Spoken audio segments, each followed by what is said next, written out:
নমস্কার বন্ধুরা, সন্ধ্যা রান্নাঘরে আপনাদের স্বাগত। আবারও চলে এসেছি নতুন একটা রেসিপি নিয়ে। বন্ধুরা, আজ আমি করে দেখাবো পাকা আমের সীতাভোগ। সীতাভোগ কে না খেতে ভালোবাসে, আর পাকা আম দিয়ে যদি এরকম সীতাভোগ হয় আর তো কোনো কথাই নেই। এই সীতাভোগটা খেতে দারুণ লাগে। খুব সহজে কিভাবে সীতাভোগ বানাবেন আপনারা দেখে নিন। দেখুন বন্ধুরা, এখানে আমি একটা পাকা আম নিয়েছি।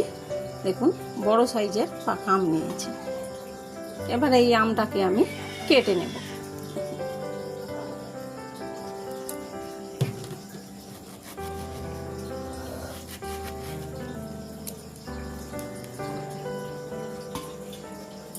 দেখুন কত সুন্দর, দেখুন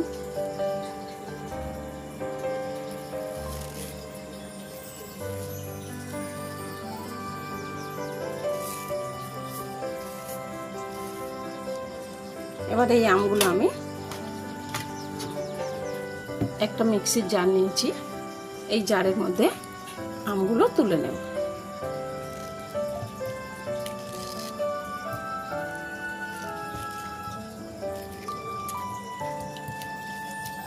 এইভাবে সব আমগুলো কেটে নেব। আমগুলো কেটে আমের শাঁসগুলো তুলে নিয়েছি। এবার আমি একটা মিক্সির জারে দিয়ে বেটে নিচ্ছি। বাটা হয়ে গেছে, দেখুন একদম মিহি করে বেটে নিয়েছি। এবার একটা জায়গায় ঢেলে নিচ্ছি।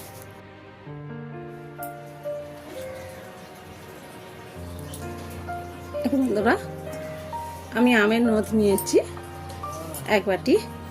এই আমের নথটা এর মধ্যে দিয়ে দিচ্ছি। যে বাটি করে নথ নিয়েছি ওই বাটির মধ্যে আমি এক বাটি জল দিলাম। এবার আমি গ্যাসের ওভেনটা জ্বালাচ্ছি।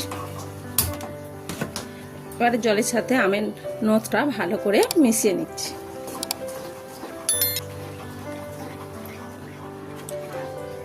এখন খুব ভালো করে মেশানো হয়ে গেছে। অবশ্যই নথটা কিন্তু আপনারা ছেঁকে নেবেন।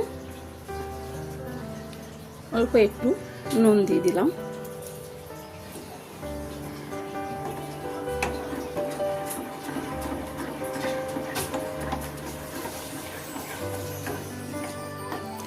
এখন আমি কিছুটা গুঁড়ো দুধ নিয়ে নিয়েছি। এই গুঁড়ো দুধটা দিয়ে দিলাম। এটাও খুব ভালো করে মিশিয়ে নিতে হবে। দেখুন আমের মিশ্রণটা ফুটে উঠেছে। আমি দিয়ে দেব এক বাটি সুজি। এটাও খুব ভালো করে মিশিয়ে নিতে হবে।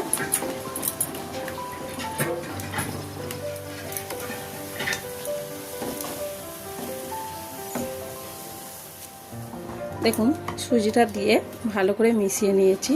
এই যে একটা দলা পাকি গেছে। দেখুন, এবার আমি এর মধ্যে দিয়ে দিচ্ছি ঘি। 2 চামচ ঘি দিলাম। আবারও ভালো করে নাড়াচাড়া করে মিশিয়ে নেব।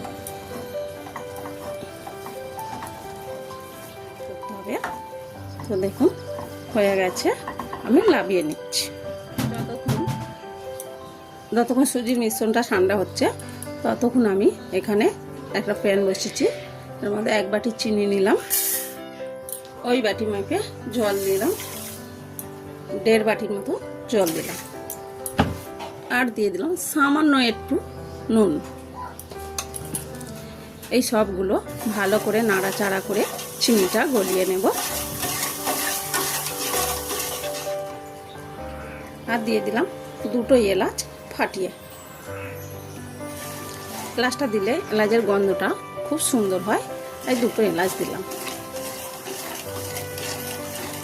এবার ভালো করে নাড়াচাড়া করে রসটা তৈরি করে নেব। খুব বেশি ঘন করব না, জাস্ট ফুটে গেলে হয়ে যাবে। দেখুন আমার ফুটে উঠেছে। আমি খুব বেশিক্ষণ ফোটালাম না। তো মিশ্রণটা বানানো হয়ে গেছে বন্ধুরা, লাভিয়ে রাখছি।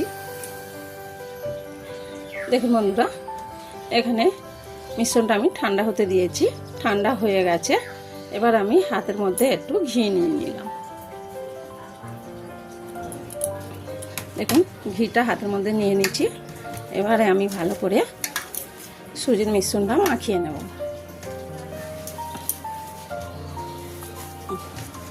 এইভাবে খুব ভালো করে মেখে নেব।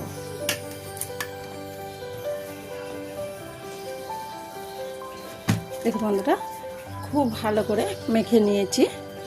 দেখুন খুব পাতলা হয় না, খুব সুন্দর মাখা হয়েছে। দেখুন দেখুন দেখুন বন্ধুরা, এখানে আমি একটা কড়া বসিয়েছি, কড়ার মধ্যে কিছুটা তেল দিয়েছি, তেলটা গরম হয়ে গেছে। এবারে যে মিশ্রণটা রেখেছিলাম ওই মিশ্রণটা আমি অল্প করে কেটে নিয়েছি।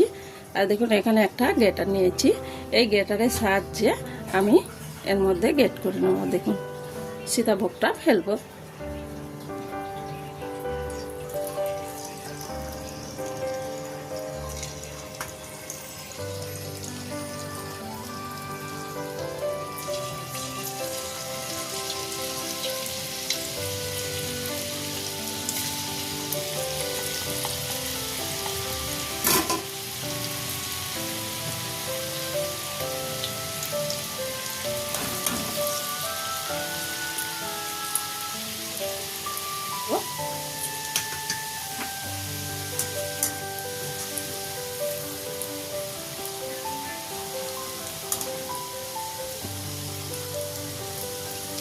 এখানে উল্টে দিয়েছি, খুব বেশি লাল করব না, হয়ে গেছে, তুলে নিচ্ছি।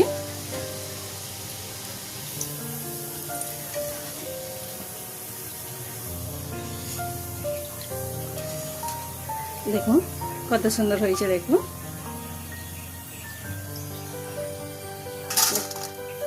এরম করে ভেজে নিতে হবে।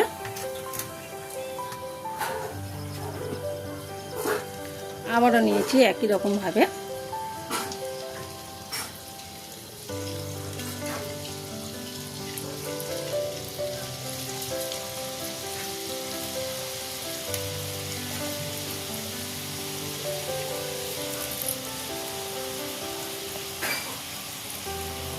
অল্প অল্প দিয়ে ভাজতে হবে, খুব বেশি দিলে কিন্তু একসাথে তাল হয়ে যাবে বা ডেলা পাকি যাবে। এরকম অল্প অল্প করে দিয়ে ভেজে নিতে হবে।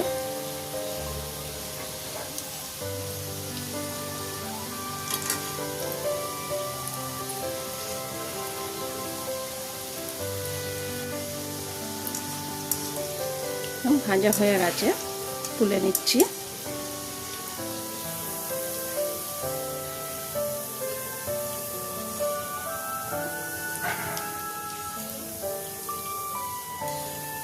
দেখুন বন্ধুরা, একই রকম এটাও ভেজে নিলাম। কত সুন্দর হয়েছে দেখুন।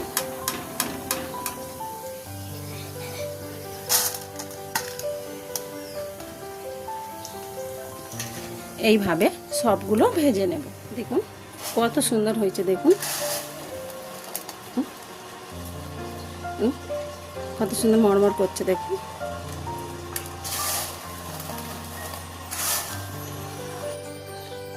দেখুন বন্ধুরা, যে চিনি শিরাটা করে রেখেছিলাম, চাপা দিয়ে রেখেছিলাম, চাপাটা খুলছি।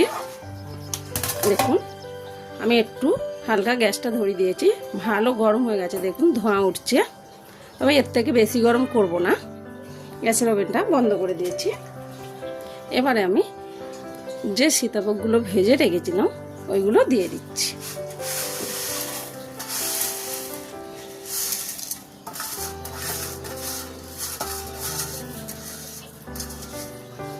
সবগুলো দিয়ে দিলাম। ওই একটু চিনি শিরার মধ্যে একটু আমি হাত দিয়ে এইভাবে ছান্তার সাহায্যে ডুবিয়ে দিচ্ছি। এইভাবে ডুবিয়ে দিলাম। এইভাবে ডুবিয়ে আমি 10 থেকে 15 মিনিট রেখে দেবো চাপা দিয়ে। বন্ধুরা 15 মিনিট চাপা দিয়ে রেখেছিলাম, চাপাটা খুলছি। দেখুন দেখুন কত সুন্দর হয়ে গেছে, নরম হয়ে গেছে। এবারে আমি চিনি শিরাটা ঝেড়ে নিচ্ছি। আমি এখানে একটা থালা বসিয়েছি, আর এই একটা ফুটো ফুটো থালা নিয়েছি, মধ্যে বসিয়ে দিলাম। যেটা রেখেছিলাম আমি ঢেলে নিচ্ছি। তাতে করে চিনি শিরাটা ঝরে যাবে। তো আমি খুব ভালো করে চিনি শিরাটা ঝরিয়ে নেব। দেখুন বন্ধুরা, রসটা ঝরিয়ে নিয়েছি বা ঝাড়িয়ে নিয়েছি। এবার আমি একটা প্লেটে সার্ভ করে দেখাচ্ছি। দেখুন বন্ধুরা, আমাদের পাকা আমের সীতাভোগ তৈরি। আর দেখতেই পাচ্ছেন কতটা সুন্দর হয়েছে। এই সীতাভোগটা খেতে কিন্তু দারুণ হয়েছে। আপনারা অবশ্যই বাড়িতে বানিয়ে খেয়ে দেখবেন। আর আমার ভিডিও কেমন লাগলো কমেন্টে জানাবেন।